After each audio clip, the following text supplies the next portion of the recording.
Nle Choppa versus Nle Choppa. It's just ridiculous. Like, I hope that on the next project, like Me Versus Me 2, he really uses that, cause that shit.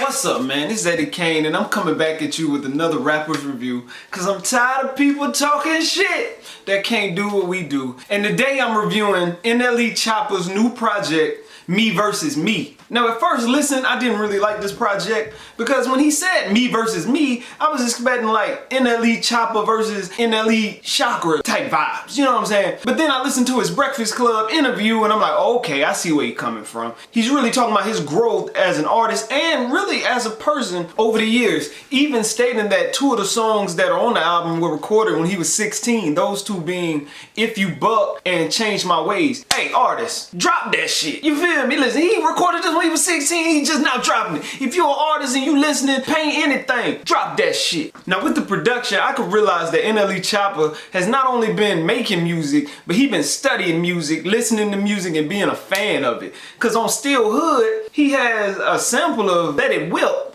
by the Dash Band. What? Let it whip,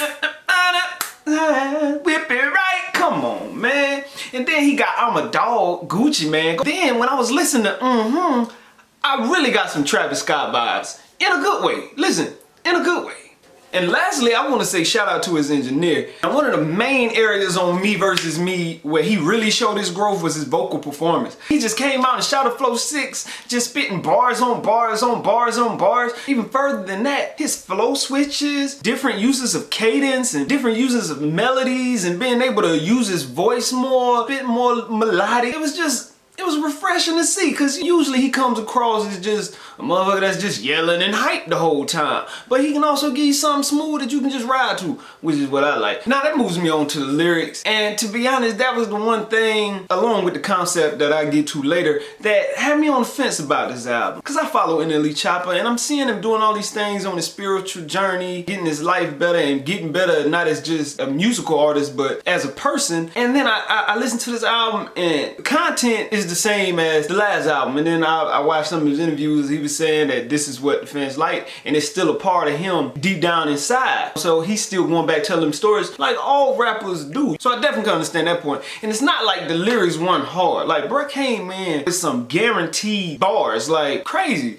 All in all, the only drawback on this album was the concept for me. The fact that he grew as an artist, it was like, okay, but he's going on a spiritual journey. Everybody's seeing it because it's such a big shift from what he's been doing and what he raps about. And the fact that Me Versus Me wasn't Nle Choppa versus Nle Choppa, Nle Choppa versus Nle Choppa, it's just ridiculous.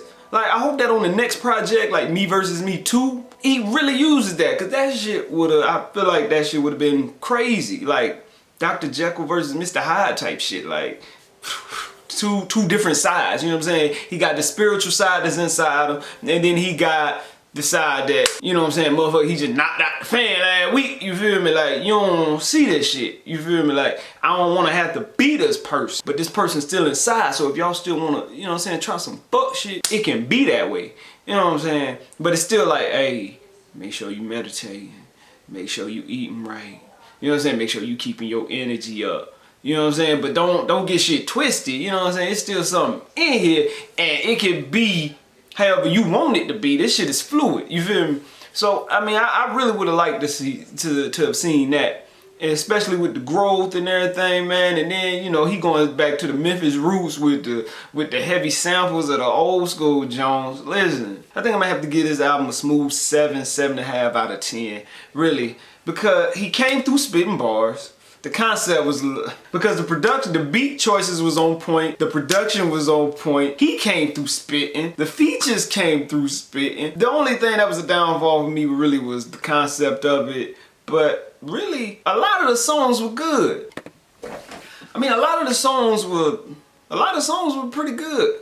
You know what I'm saying? So, content, a lot of the songs were good, you know, content aside, you know, I don't know if you know what I'm saying, you more conscious or you more that, but listen to Lil Wayne.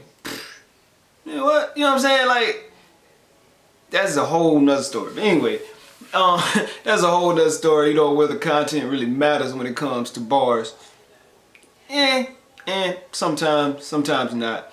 But yeah, man, it was a pretty solid project. And I mean that to say that this project was so good, I'm actually looking forward to see what he does in future projects. Like when he actually drops an album, I'm looking forward to it. But that's all I got for you, man. Hey, make sure you comment your favorite tracks off the project. I put mine down there. My shit's still hood, for real. I ain't gonna lie. I'll bump that beer right now. Alright, y'all. I'm out.